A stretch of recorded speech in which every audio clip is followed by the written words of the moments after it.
예, 이 시편 63편 1절로 13절까지의 말씀 우리 함께 봉독한 이 말씀으로 하나님을 갈망하라, 하나님을 갈망하라라는 제목으로 하나님의 말씀 같이 나누도록 하겠습니다. 시편 하면 특별히 시편 23편 여호와는 나의 목자시니 내게 부족함이 없으리로다라고 하는 아주 유명한 시편이 있죠. 24편과 지금 63편인데요. 많은 오고하는 세대 수많은 주의 성도들이 시편을 애송해 왔습니다. 특별히 초대교회 교우들이 많이 암송했던, 많이 노래했던 시가 바로 이 시편 63편이라고 하고요.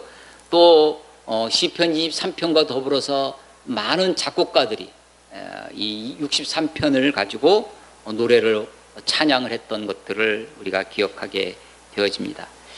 시편 23편이 여호와는 나의 목자시니 내게 부족함이 없으리로다. 그가 나를 푸른 초장에 누이시며 하면서 소위 좀 목가적인 그런 분위기가 난다면, 이 63편은 앞에 표제어가 다윗의 시 유다 광야에 있을 때라고 하는 것처럼 푸른 풀밭에서 주님을 노래하기보다 광야에서 부르는, 그래서 더 이 찬송이, 이 시가 우리들의 가슴에, 우리들에게 새롭게 다가오는 그런 귀한 찬송입니다. 광야는 물론 사막하고는 조금 다릅니다. 사막보다는 그래도 풀이 좀 있고 거친 들녘이 이 광야입니다. 유대 광야, 네게브라고도 하는 것인데, 아마도 많은 이 성서학자나 성도들은, 우리 믿음의 선조들은 이 시편 63편이 다윗이 그의 아들 압살롬의 반역에 의해서, 그야말로 패역한 왕이죠. 권력은 부자지간에도 나누지 못한다고, 지금 이제 우리가 대통령 선거를 앞에 두고 한 8, 9개월 정도 앞에 두고 있는데, 같이 한 정당에서도 서로 이전 투구하는 것들을 우리가 보고 있습니다. 그러면서 서로 정책 대결도 하고 서로가 그래서 검증도 해서 정말 좋은 우리 지도자가 뽑힐 수 있도록 우리가 함께 기도해야 할 것입니다.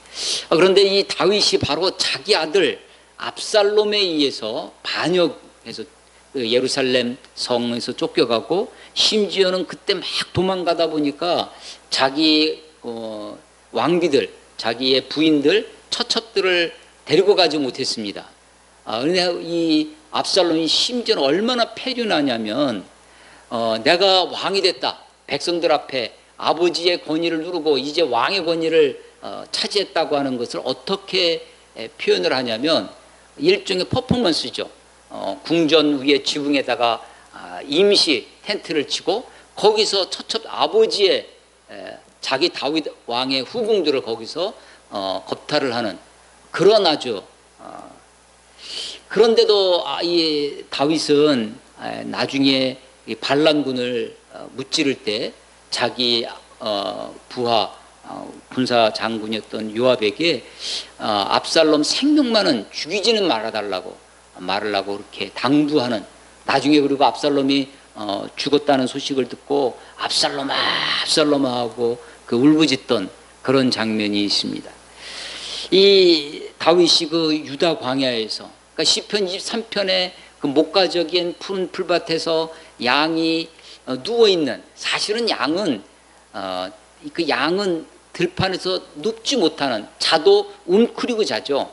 웅크리고 자지 눕지 못하는 그런 두려움과 염려와 그런 양인데, 그 양이 들판에서 누워있을 정도로 푸른 풀밭, 잔잔한 물과 인도하시는 목자, 아주 목자의 그런 풍경이라면, 이 시는 1절에 보면 물이 없어 마르고 황폐한 땅에서, 물이 없고 마르고 황폐한, 그야말로 그 척박한 바람이 불면 그 흙먼지가 날리는 그런 광야를 연상하게 됩니다. 그 속에서 이 시를 쓰고 있는데, 이 시의 곳곳에 주님을 찬양하겠다, 주님을 송축하겠다, 주님을 노래하겠다 하고 하는 것이죠. 이게 내가 노래합니다, 찬양합니다 라는 것도 있지만, 사실은 찬양하겠습니다, 찬양할 것입니다 라고 하는 의지가 더 강력하게 들어있습니다. 주의 인자하심이 생명보다 나음으로 내 입술이 주를 찬양할 것이다 라는 거죠. 찬양할 것이라. 예. 나의 손을 들리이다, 내가 손을 듭니다 라고 하는 어떤 현재의 그 상태, 자기의 것이 아니라 내가 비록 내 몸은 광야에서 물이 없고 마르고 황폐한 곳에 있지만 그곳에서 내가 주님을 찬양할 것입니다. 찬양하겠습니다. 자기의 의지, 결단, 그런 고백으로 넘쳐납니다. 5절에도 보면 골수와 기름진 곳을 먹음과 같이 나의 영혼이 만족할 것이다. 지금 아주 기름진 것을 먹어서 내가 지금 풍족합니다. 내가 지금 양이 들판에서 누워있는 것처럼 그렇게 내가 그런 상황을, 현재 상황을 이야기하기보다 오히려 더 상황은 광야에 있지만 물이 없어 마르고 황폐한 곳이지만 주님을 찬양하고 주께 손을 들고 나아가겠다라고 하는 시인의 결단, 다윗 왕의 결심, 이런 것들을 우리가 의지를 볼 수 있습니다. 왕이라고 하는 단어가 딱 한 번 11절에 나옵니다. 왕은 하나님을 즐거워하리니. 예, 사실은 지금 이 상황이 즐거운 상황이 아닙니다. 얼마나 사실은 부끄럽고 비참한 자괴감이 드는 상황일 것입니다. 다른 사람도 아니고 다른 누구도 아니고 자기 아들에 의해서 압살롬이다. 압살롬. 근데 압살롬이다. 샬롬, 평화죠. 압은 아버지라는 겁니다. 그러니까 나의 아버지는 평화다, 샬롬이다 라고. 사실은 이 샬롬과 가장 어울리지 않는 사람이 누구였냐면 다윗입니다. 다윗이 하나님 앞에 나는 백향목 궁에 거하거늘 여호와는 지금 장막 속에 있다고 그렇게 탄식할 때 그 말은 하나님을 위해 성전을 짓고 싶다라고 하는 그런 표현이었습니다. 그것을 이미 나단 선지자도 이미 다 알고 있었어요. 그런 다윗에게 하나님이 성전을 짓지 못하도록 허락하지 않는 이유가, 그러나 그의 순수한 마음도 하나님이 어여삐어 계셔서 너 때는 아니고 너 다음 때 너의 자녀가 솔로몬이 성전을 지을 것이라고 하실 때 그때 하시는 이유가 뭐였냐면 네가 칼로 많은 사람의 피를 흘렸다고. 그래서 정복과 많은 이방 민족들을, 그 주변에 있는 열방들을 정복하고 통일 왕국을 이룬 그 다윗 왕을 생각하게 됩니다. 주의 인자하심이 생명보다 나음으로, 생명보다 더 귀한 가치가 어디 있겠습니까? 우리는 지금 뉴스와 인터넷과 현대 과학 문명, 기술 문명이 발달해서 아프가니스탄에서 벌어진 일을 실시간으로 인터넷으로, SNS, 페이스북으로 볼 수 있고 뉴스로 우리가 소식을 듣고 있습니다. 그 카불 공항에서 벌어졌던 그 비참한 그런 모습들, 그 배도 아니고 비행기에 매달려 가지고 그 비행기 랜딩 기어의 그 바퀴에 막 끼어서 죽어가는 사람들, 100몇십 명의 정원인 그 수송선에 600여 명이 타가지고 그 정말 짐짝처럼 사람들이 타고 있는 모습, 철조망 미군들이 있는 곳에 철조망 너머로 나는 안 돼도 우리 아이만이라도 살려달라고 그 철조망으로 아이를 던지는 그 어머니의 그런 모습들을 우리가 실시간으로 보고 있습니다. 생명보다 귀한 가치가 없죠. 최고의 가치, 하나님이 우리에게 주신 최고의 가치는 생명일 것입니다. 세상 다 어떤 것으로도 우리가 대체할 수 없는 것, 생명입니다. 그런데 이 시인은 주의 인자하심이 생명보다 낫다고 합니다. 물론 우리 어리석은 인간들은 남의 생명을 빼앗기도 합니다. 그리고 생명을 무릅쓰고 어떤 일을 하기도 합니다. 그 생명을 무릅쓰고 자기 생명을 희생하면서까지도 어떤 가치를 이루고 그 가치를 지켜내려 할 때 우리는 그것을 굉장히 동경하고 또 존경하고 칭찬하기도 합니다. 물론 국가를 위해서 자기 생명을 버린 애국지사들도 있습니다.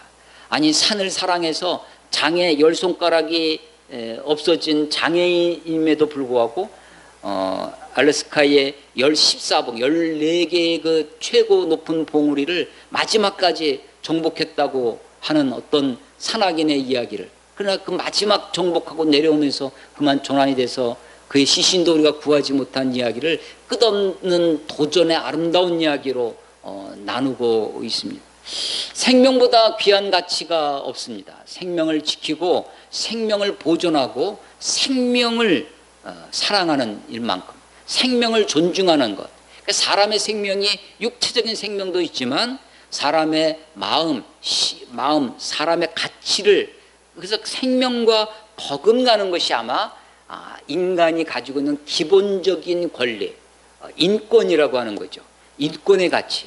우리가 아프가니스탄의 일들을 보면서 그 인권이 유린되어지는 그 수많은, 그래서 그동안 20년 동안 미군이 지배하는 사이에 미군과 서방 세력의, 서방 국가에 협조했던 사람들을 색출해서 지금 죽이려 하고, 또 여자들이 눈을 제외한 나머지 것은 다 가려야 하는, 사람을, 여인을 다만 생산의 도구로만 여기는 그런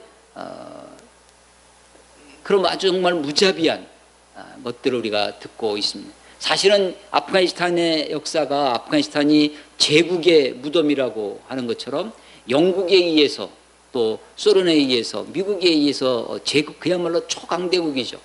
러시아가 북쪽을 차지하고 남하하려고, 소위 남하 정책, 18세기 19세기에 남하하려고 하는 것을 영국이, 그때는 영국이 이 해가 지지 않는 나라, 그래서 영국이 인도를 중심으로 해서 이 남쪽을 다 차지하고 있었는데, 남하하는 것을 막기 위해서 중간 지점을 삼은 것이 아프가니스탄이었다고 합니다. 그러니까 영국이 거기를 지배하고 거기를 계속 통치할 수 없으니까 빠져나오는 그 영국을 아프가니스탄 사람들이 끝까지 추적을 해서 죽였다는 거예요, 영국인들을.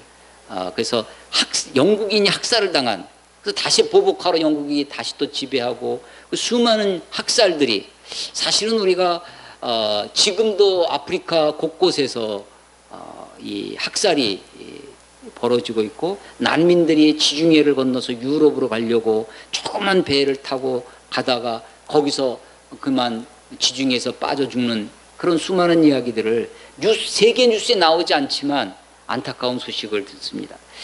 아프가니스탄 소식을 들으면서 우리도 해방 이후에 좌우에 극심한 갈등이 있었습니다. 그래서 특히 남쪽 지방에서는, 또 아니 뭐 곳곳에서, 대구에서도 대구 폭동이라든지 뭐 그것을 뭐라고 표현해야 할지 역사상, 그래서 이 소위 북한의 이제 북한의 북조선에 동조했던 사람들을 색출해서 빨갱이라는 이름으로 그 사람들만 죽인 것이라 가족들까지 다 죽이고, 또 이 한국군 국방군에게 협조했던 사람들을 또, 그래서 낮에는 태극기를 걸고 밤에는 인공기를 걸면서 그 사람들을 색출해내서 죽이고 했던 수많은 그런 아픈 역사를 우리가 가지고 있습니다. 아마 아프가니스탄에서도 벌어질 앞으로 일들이 참으로 걱정이 되고, 또 그것들을 위해서 우리가 또 기도도 해야 되지 않을까 싶어집니다.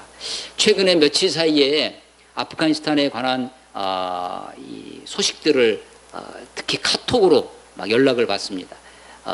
이 선교사 229명을 내일 학살하기로 지금 했으니까 긴급하게 기도해달라고, 중보 기도해달라고. 그런데 그 기사는 사실은 몇 년 전에 한번 돌았던 가짜 뉴스로 판명되어진, 그래서 이 기독교 안에도 그래서 이 소위 회교와 이슬람 세력, 무슬림과 우리 기독교를 적대적인 관계로 만들어가고 그런 그 거짓 뉴스를 전파하는 것들을 우리가 볼 수 있습니다. 이 땅 가운데 우리가 마지막 세대에 정말 어두워져가는 세대 가운데 진리를, 또 참을, 진실을 분별할 수 있는 그런 눈이 우리들에게 필요하겠고, 또 그런 것들을 가지고 우리가 함께 기도해야 되리라 생각되어집니다. 이 시는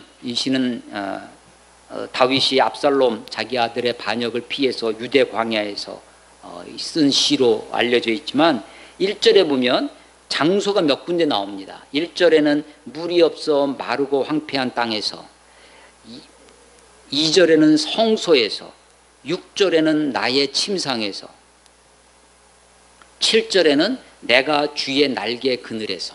그 장소를 묘사하는 것이 네 군데가 나옵니다. 하나가 처음에 나오는 물이 없어 마르고 황폐한 땅에서, 이것이 다윗의 처한 실제 상황입니다. 그러나 그가 마음에 소원하고 있는 것은 뭐냐면 2절에 있는 성소입니다. 내가 주의 권능과 영광을 보기 위하여 이와 같이 성소에서 주를 바라보았나이다. 이와 같이가 뭐냐면 1절에 있는 것처럼 내가 간절히 주를 찾되 물이 없어 마르고 황폐한 땅에서 내 영혼이 주를 갈망하는 것 같이, 황폐한 땅에서 주를 갈망하는 것처럼 그와 같이 내가 성소에서, 물론 성소는 어디 있냐면 예루살렘에 있습니다. 근데 지금 예루살렘에서 지금 도망쳐 도피하고 있는 중입니다.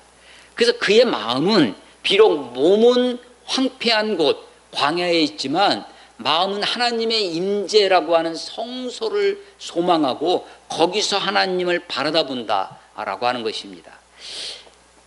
세 번째 장소가 6절에 있는 내가 나의 침상에서입니다. 침상, 침대. 가장 편안한 곳일 수 있습니다. 가장 자기를 무장해제할 수 있는 곳이 침상입니다. 근데 그곳에서 주님을 기억합니다. 하루를 정리하면서 하루를 마감하고 침대에 누워서, 침상에 누워서 무엇을 생각합니까? 지금 사실은 쫓겨오고 있는, 내가 어떻게 도피할 것인가, 어떻게 지금 압살롬과 그의 반역한 그 반역자들을 어떻게 처리하고 어떻게 무찌르고 어떻게 전열을 가다듬고, 그런 작전을 생각하는 것이 아니라 지금 침상에서 하나님을 기억한다는 것입니다. 그 침상에서 기억하는데 언제까지 하냐면 새벽까지입니다.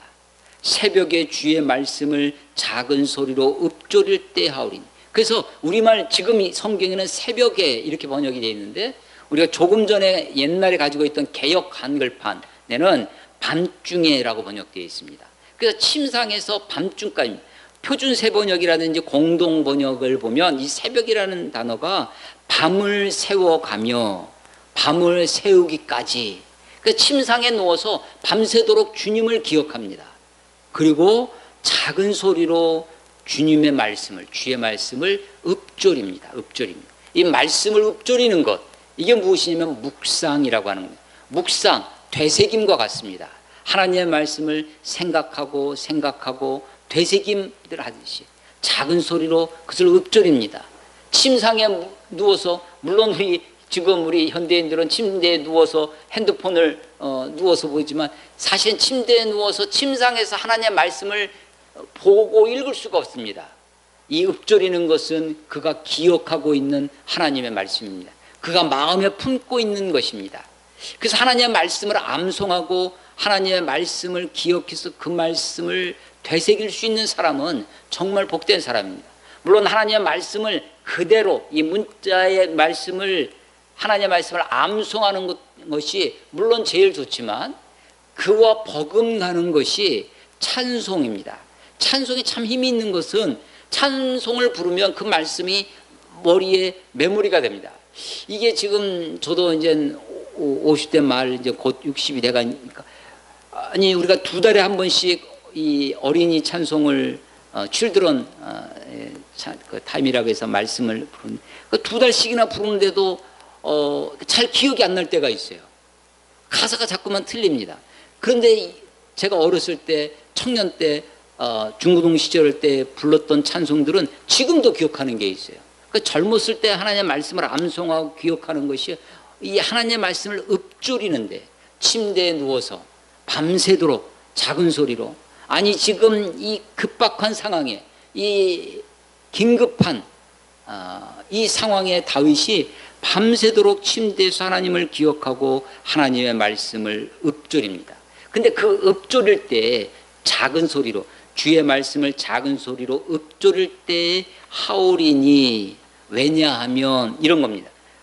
읊조릴 때 하오리니, 7절 주는 나의 도움이 되셨습니다. 우리말 성경에는 없는데 7절 앞에 접속사가 하나 빠져 있습니다. 그게 뭐냐면 because, 왜냐하면, 왜냐하면 주는 나의 도움이 되셨기 때문이다 라는 거죠. 하나님이 나의 도움. 그래서 이 지금 광야 같은 이 물이 없어 마르고 황폐한 곳, 지금 반역에 의해서 도망쳐 나온, 황급하게 자기 부인들도 데리고 오지 못할 정도로 정신없이 빠져나온 이 다윗이 침상에 누워서 주님을 기억하고 하나님의 말씀을 읊조리고, 그때 하나님의 말씀, 그때 할 수 있었던 것은, 그렇게 할 수 있었던 것은, 그렇게 다윗이 하나님 앞에 내가 평생토록 나의 평생의 주를 송축하겠다고 다짐할 수 있는 것은, 내가 주님 앞에 주의 이름으로 말미암아 내 손을 들겠다고 그렇게 결심하고 주님 앞에 고백하고 결단할 수 있는 것은 주는 나의 도움이 되셨습니다. 하나님이 나의 도움이시다. 주는 나의 하나님이시라 라는 것 때문에 그렇습니다. 그래서 그런 하나님을, 나의 도움이신 하나님을 내가 의지하고 가겠습니다. 주님을 따라가겠습니다 라는 아주 강렬한 표현이, 그 주님을 따라가겠습니다라고 하는 시적 표현이 7절에 있는 내가 주의 날개 그늘에서 즐겁게 부르리이다 라고 하는 것입니다. 제가 전에는 주의 날개 하면 마치 신약성경에 보면 안타기 병아리를 품은 같이, 그래서 날개가, 주의 날개가 그 새끼를 품는 것, 그래서 그의 그 어미새가 어린 새를 품어주는 그런 안락함, 포근함, 그렇게만 이 말씀을 묵상했습니다. 그런데 주의 날개 그늘이라고 하는 말을 묵상하면서, 주의 날개 그늘은, 날개, 이건 작은 새가 아닙니다. 큰 새, 아마도 독수리처럼 그런 새일 것. 그 큰 새가, 그런 맹수에 가까운 조류들, 그런 큰 새들은 그 어린 새를 훈련하고 조련시키기 위해서 아주 거칠게 다루고, 그 어린 새가 막 날갯짓하면서 날아올 수 있도록 그렇게 훈련한다는 이야기를 우리가 듣습니다. 주의 날개 그늘은요, 그 날개 그늘이, 이 날개 그늘은 가만히 있지 않습니다. 정지되어 있는 것이 아니에요.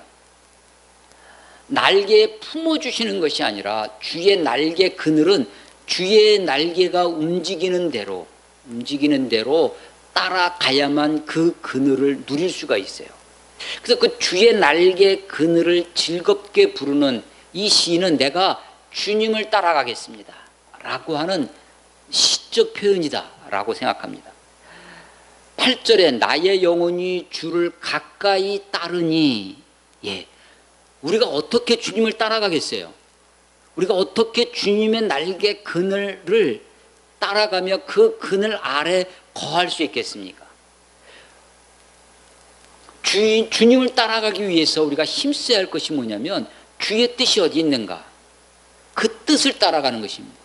뜻이 있는 곳에 길이 있다라는 말이 있습니다. 물론 이 말은 굉장히 유명한 말이지만, 우리 교회 안에서 기독교 문화 속에서 많이 사용되어지는 단어지만, 그런 문장이지만 성경에는 없는 말입니다. 뜻이 있는 곳에 길이 있다라는 거죠. 뜻이 있는 곳에 길이 있습니다.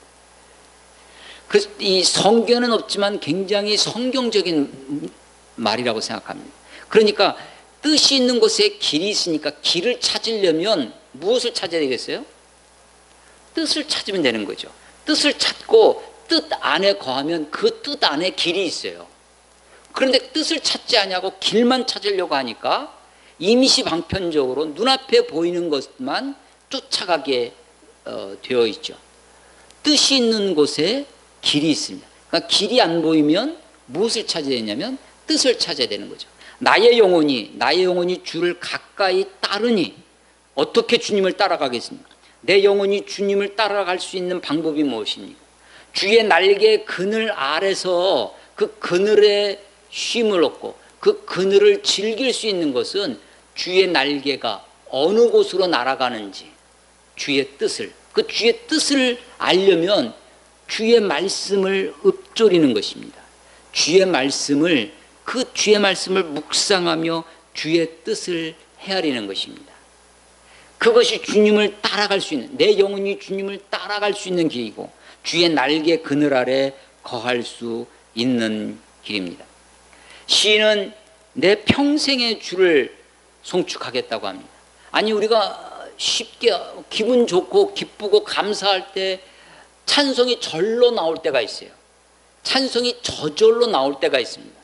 근데 이 평생의 주를 송축하겠다고 하는 것은 그렇게 즐거울 때 찬양하겠습니다. 찬송이 절로 나올 때 찬양하겠다는 것이 아니라 사실은 내 상황이 어렵고 힘들고 괴롭고 물이 없어 마른 황폐한 땅이라 할지라도 그곳에서라도 내가 주님을 송축하겠습니다. 그곳에서라도 주의 성소를 바라다보고 주의 임재를 소망하고 주님을 노래하겠습니다라고 하는 그런 결단이고 결심입니다.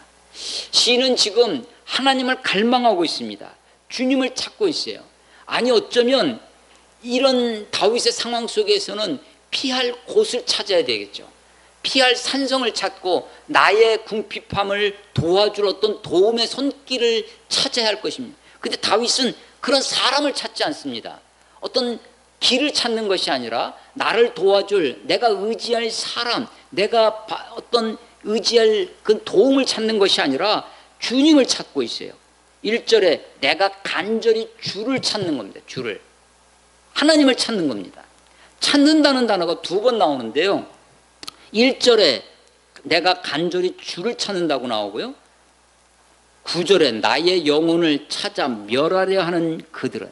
지금 9절에 찾는 것은 누가 찾는 거냐면 반역군들이 찾는 겁니다. 원수들이 찾는 거예요. 원수가, 사자가 그 먹이를 찾아 헤매는 것처럼 우리를 집어삼키려고 사탄이 우리를 우는 사자처럼 찾는다고 합니다. 그래서 찾는 것이 2가지인데 먹이를 찾는 원수들이 있는데 반해요. 그것을 피하려고 하는 임시 방편적인 사람을 찾는 것이 아니라 다윗은, 이 시인은 하나님을 찾고 있어요. 간절히 주를 찾습니다. 오늘 설교 제목이 하나님을 갈망하라입니다. 하나님을 어떻게 갈망합니까? 우리가 갈증이 나면 물을 찾게 되어 있죠. 자기의 결핍을 찾습니다.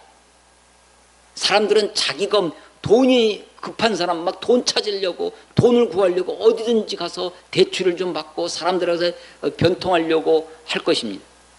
자기의 결핍. 그런데 이 시인의 그 하나님을 갈망하는 것은요, 하나님을 갈망하는 것은 결핍과 다릅니다. 목이 탄 사막에서 물이 가란 사람, 그 물을 찾는 것과 하나님을 찾는 것과는 갈망이라고 되어 있지만 사뭇 다른 거예요. 그래서 이 하나님을 갈망하는 것은 하나님을 갈망하면 갈망할수록 이 갈망이 5절에 있는 만족과 이어집니다. 세상 것들, 다른 것은요, 갈망하면 그것을 추구하다 보면 자기가 추구하는 것 때문에 죽는 일이 많습니다. 산을 사랑하고 산을 좋아하다 산에 죽는 것들을 우리가 봅니다. 자기 욕심 때문에 망하는 것들을 우리가 봅니다. 세상 사람들은 성공의 비결이 어디 있다고 하냐면 미쳐야 미친다. 들어보셨습니까? 미칠 광해야, 어떤 일에 자기가 집중하고 몰두해야, 일만 시간의 법칙이라고 자기가 그 일에 몰두하고 집중해야, 미쳐야, 미칠 광해야, 미칠 급한다. 다다른다는 겁니다. 이게 세상의 성공의 법칙이고 세상의 어떤 것을 이루기 위해서, 그래서 몰두하고 집중해야 된다라고 합니다. 하나님을 갈망하는 것은 그런 것과 다릅니다. 세상은 가다가 중지하면 안위감만 못한다라고 가리킵니다. 그런데 신앙은, 믿음은 그렇지 않습니다. 믿음의 세계는 하나님을 갈망하는 것은 갈망하다가 가다가 중지하면 안위감만 못하는 것이 아니라 간 만큼 이득이에요. 우리가 간 그곳에서, 내가 주님을 갈망하는 그곳에서 하나님을 높일 수 있습니다. 그것이 황폐한 곳이라 할지라도, 광야라 할지라도 그곳이 하나님을 만나는 성소가 될 수 있습니다. 내가 있는 그곳, 그것이 어디든지 상관이 없습니다. 그 어느 곳에서든지 주님을 높일 수가 있습니다.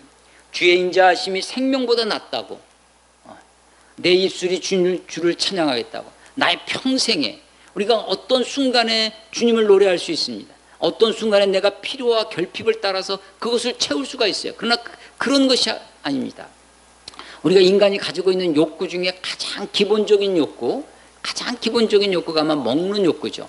갓난아이 태어나면서부터 그 입술 움직이면서 그 엄마의 젖을 빠는 에서부터 노년에서 죽을 때까지 제가 이게 이렇게 지켜보니까 이게 거의 임종시에 되면 우리가 어른들 말에 곡기를 끊는다고 하는데 정말 음식을 먹는 것을 인간이 가장 끝때까지 마지막 순간까지 있는 것이 식욕이죠.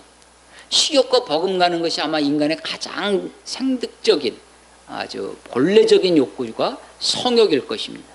어린아이 유년기를 거쳐 청소년기에서부터 제2 성장을 하면서부터 우리가 이 성욕에 눈을 뜨기 시작하면 아마 노년에 이르러서도 이 끝까지 포기되지 않는 것 중에 하나 인간의 명예욕, 권세욕 그런 것들이 있습니다. 그러나 그런 것들은 그런 욕구들이 이런 무엇과 관계되면 결핍과 관계됩니다. 인간들의 많은 문제 우리가 이제 현대사회가 복잡해지고 맞벌이 부부하고 가정이 피폐해지고 또 단절된 인간관계 속에서 수많은 사람들이 결핍 때문에 호소합니다. 인간의 심성이 파괴되어지고 우울증과 온갖 심리적인 어려움 속에 거하죠. 하나님을 갈망하는 것은 그런 결핍과 전혀 다릅니다. 그래서 하나님을 갈망하면 갈망할수록 아이러니가 벌어지는데 내 마음이 가득 찬다는 거예요. 오히려 하나님을 갈망하는데 하나님을 갈급해서 그래서 밤이 새도록 침상에 누워서 새벽녘까지 주의 말씀을 읊조리게 되는데 그것은 결핍해서 그런 것이 아닙니다. 오히려 마음은 충만해집니다. 오히려 심령은 더 깊은 만족으로 그래서 시인이 고백하는 것처럼 여호와는 나의 목자시니 내게 부족함이 없는 겁니다. 그 부족함이 없는 것이 차고 넘쳐서 부족함이 없다고 하는 것이 아닙니다. 내 잔이 넘치나이다 라고 하는 것이 그냥 재산이 불어나서 감당할 수 없을 정도로 되어져야 되는 것이 아닙니다. 이 만족, 내 영혼이 만족하나이다. 우리가 오늘 찬송할 때 주님 한 분만으로 만족해 아니야? 이 주님 한 분으로 만족해라는 이것을 깨닫는 것 이것이야말로 은혜라고 생각해요. 주님 한 분만으로 만족하다고 내 영혼이 만족할 것이다 라고 하는 것이죠. 그래서 이 만족이 내가 평생에 주님을 송축하겠다는 것으로 나타나는 것입니다. 이 만족이 주의 이름으로 말미암아 나의 손을 들리이다. 손을 왜 들죠? 손을 저도 찬송 부를 때 손을 들고 찬양하는 경우가 많이 있습니다. 근데 제가 그래서 나는 왜 손을 들까? 내 마음이 주님을 향합니다. 하나님을 향합니다라고 하는 내 마음의 내적인 표현이 겉으로 드러나는 것이 손을 들고 찬양하는 것. 또 어떨 때는요, 기도할 때 하나님 저 여기 있습니다 라는 마음으로 손을 들 때가 있어요. 또 어떨 때는 내가 하나님 앞에 내가 정말 잘못했습니다. 내가 주님 앞에 손을 들 수밖에 없습니다 라고 나의 항복, 하나님 앞에 나의 항복을 선언하듯이 손을 듭니다. 시인이 지금 내 손을 들겠다고 그렇게 고백합니다. 1절에 있는 내 영혼이 주를 갈망하며 보다 더 생각하게 됐던 것은 내 육체가 주를 앙모한다는 것입니다. 내 육체가. 내 영혼이 주를 갈망한다는 것은 오히려 찬송을 부른다든지 기도를 한다든지 혹은 말씀을 묵상하고 생각할 때 내가 주님을 갈망하는 것 같아요. 아니 우리가 가지고 있는 어떤 선입관 중에 하나는 하나님을 갈망하라. 어떻게 갈망할까? 하나님을 간절히 원한다고 했을 때 마치 우리가 수련회라든지 혹은 부흥회 때 막 주님 앞에 그냥 큰 소리로 부르짖고 막 방언으로 기도하고 뭐 도대체 뭐 하는 건지 모를 정도로 사람들이 막 울부짖으면서 기도하는 것이 갈망하는 것으로 착각할 수가 있습니다. 그런데 그렇게 막 하나님 앞에 막 울면서 기도하고 막 소리내서 기도하고 막 찬송 부르고 하고 나면 그렇게 막 기도하고 나면 어떤 마음이 드냐면 카타르시스처럼요 아주 시원한 것도 있어요. 근데 어떨 때는요, 내 마음이 답답함이 여전히 남을 때도 있어요. 기도를 해도. 과연 우리가 그렇게 울부짖으면서 기도하는, 내 마음이 속이 시원해지도록 기도하는 것이 갈망하는 것인가? 우리는 그런 것으로 하나님을 갈망한다고 착각할 수가 있습니다. 내 영혼이 주님을 갈망한다는 것은 도대체 무엇일까? 아니, 지금 침상에 누워서 밤이 새도록 주를 생각하고 주를 기억하고 주의 말씀을 읊조리는 그 이 시인이, 이 다윗이 지금 자기를 잡으려고, 자기를 찾으려고, 나의 영혼을 찾아 멸하려 하는 그런 반역군들이 지금 쫓아오고 있는 상황 속에서 다윗이 주님을 갈망한다고 하는 것은, 하나님을 갈망한다는 것은 무엇이냐? 영혼이 갈망한다는 것보다 더 어려운 것이, 저에게 경우에는 내 육체가, 나의 육체가 주를 앙모한다는 거예요. 내 육체는 주님을 앙모하고 있나? 내 입술은, 내 손은, 내 눈은, 내 발은, 내 육체가, 내 몸이 주님을 앙모하고 있나? 아니, 내 육체는 그냥 편히 쉬는 것을, 쉼을 알망하고 있는 것은 아닌지, 내 발은 지금 어디로 가고 있는지, 내 손은 지금 무엇을 갈망하고 있는지. 그래서 이 시인이요, 내 영혼이 주님을 갈망하고 내 육체가 주님을 앙모한다고 그렇게 노래하고 있습니다. 시편 63편을 이번 한 주간 동안 여러 번 읽고 한 단어 갈망한다는 것은 무엇일까? 하나님으로 내 영혼이 만족한다고 하는 것은 무엇일까?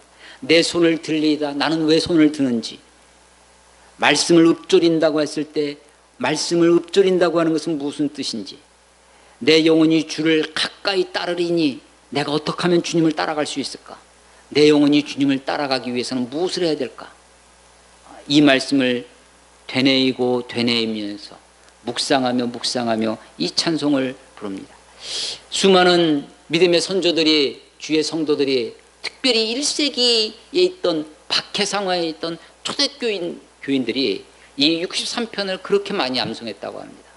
마치 유대 광야에 있던 다윗처럼 지하 교회에서, 카타쿰바에서 그 박해를 피해서 도망가 살던 그 처음 그리스도인, 처음 교회, 초대교회 성도들이 이 말씀을 암송하며 주님을 찬송합니다.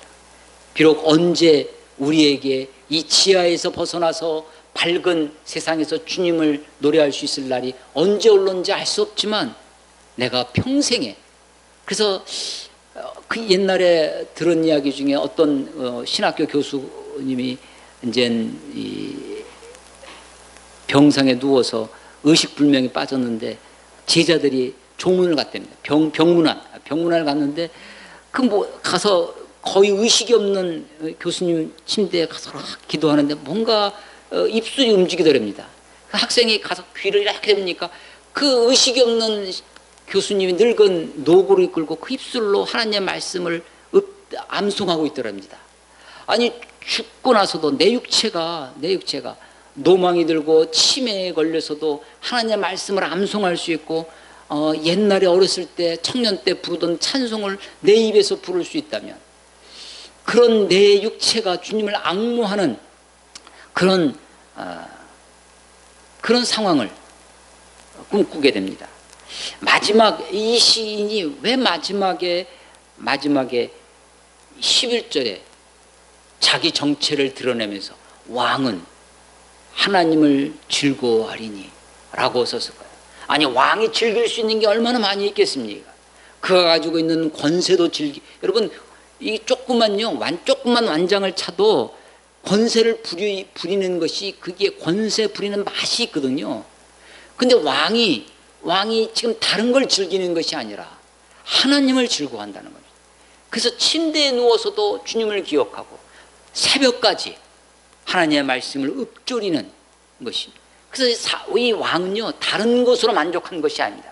자기 권세로 자기가 차지하고 정복한 땅을 바라다보고 자기가 차지한 여인들로 즐거워하고 자기가 차지한 그런 것으로 즐거워하는 것이 아니라 하나님으로. 그래서 마지막에 와서 한 구절, 왕은 하나님을 즐거워하리니, 그렇게 얘기하는, 주께 맹세한 자마다 자랑할 것이나 거짓말하는 자. 이 거짓말하는 자, 우리가요 수많은 세상 사람한테도 거짓말 많이 하죠. 거짓말하고 많이 삽니다. 그런데 그보다도 하나님께 많이 내가 하나님을 이렇게 살겠습니다. 내가 이렇게 찬송하며 살겠습니다. 주님을 찬양합니다. 하고도 뒤돌아서서 하나님을 잊어버리고 삽니다. 우리가 얼마나 많이 주님 앞에 맹세하고, 그런데 주께 맹세한 자마다 자랑할 것이나 거짓말하는 자는 그 입은, 거짓말한 자의 입은 막히로다. 유구무원이죠. 말할 수가 없어요. 하나님 앞에 내가 평생에 결단하고 결심하고 주님을 송축하겠다고, 나의 평생에 주님을 노래하겠다고, 내가 주님 앞에 손들고 살겠다고 주의 손, 나의 손을 들리이다. 왜? 주님이 나의 도움이시기 때문에. 왜? 주님이 나의 하나님이시기 때문에. 왜? 주의 인자가 내 생명보다 소중한 거기 때문에 그 주님을 평생에 노래하며 살겠다고 하는 것입니다. 마지막 때 주께 맹세한 자가, 그 맹세를 지켜서 살아가는 자가 그나마 하나님 앞에 내 자신을 드러내서 내가 왕입니다. 자기를 지금 마지막에 자랑하는 거거든요. 주께 맹세한 자마다 자랑할 것이나, 왕이 지금 마지막에 왕이 여호와께 즐거워하리니 라고 이야기하고 있는 것입니다. 우리가 마지막 때 하나님 제가 여기 있습니다. 마지막 때 주님 내게 주신 달란트가 여기 있습니다 라고 주님 앞에 내가 보여드릴 수 있는, 주님 앞에 나의 맹세한 것을, 주님 앞에 고백했던 것을, 주님 앞에 다짐했던 것을 자랑스럽게 주 앞에 보이고 하나님을 즐거워하는 자, 그 하나님과 함께 거할 수 있는 주의 인자하심이 차고 넘치리라 믿습니다. 결핍이 아닙니다. 이 갈망은 부족함이 아닙니다. 내 잔이 넘치나이다라고 하는 만족과 기쁨과 감사의 고백입니다. 이 감사의 고백이 비록 광야 같은 삶을 살아가지만, 물이 없어 마르고 황폐한 인생이라 할지라도 주님의 주시는 이 기쁨과 감사가 넘쳐나시는 그런 인생 되시기를 주의 이름으로 축원합니다. 기도하겠습니다. 하나님 아버지, 은혜를 감사합니다. 비록 우리의 인생이 피곤하고 각박한 그런 삶, 그런 처지, 그런 상황이라 할지라도 시인이 노래하는 것처럼 적박한 땅에서도 주의 성소를 바라다보며 침상에 누워서 주님을 기억하고 새벽까지 주의 말씀을 읊조릴 수 있는, 주는 나의 도움이시라, 주는 나의 하나님이시라, 내가 하나님을 즐거워하겠노라고, 나의 평생에 주님을 송축하며 내가 주님 앞에 주의 이름을 인하여 내 손을 들리다라고 하는 그런 결단의 삶, 그런 고백의 인생이 될 수 있도록 하나님 축복해 주시옵소서. 주의 인자하심이 내 생명보다 더 소중하고 귀함으로 주님을 찬양하는 아름다운 인생, 귀한 삶이 되도록 하나님 축복해 주시옵소서. 예수님 이름으로 감사하며 기도드렸사옵나이다. 아멘. 주님.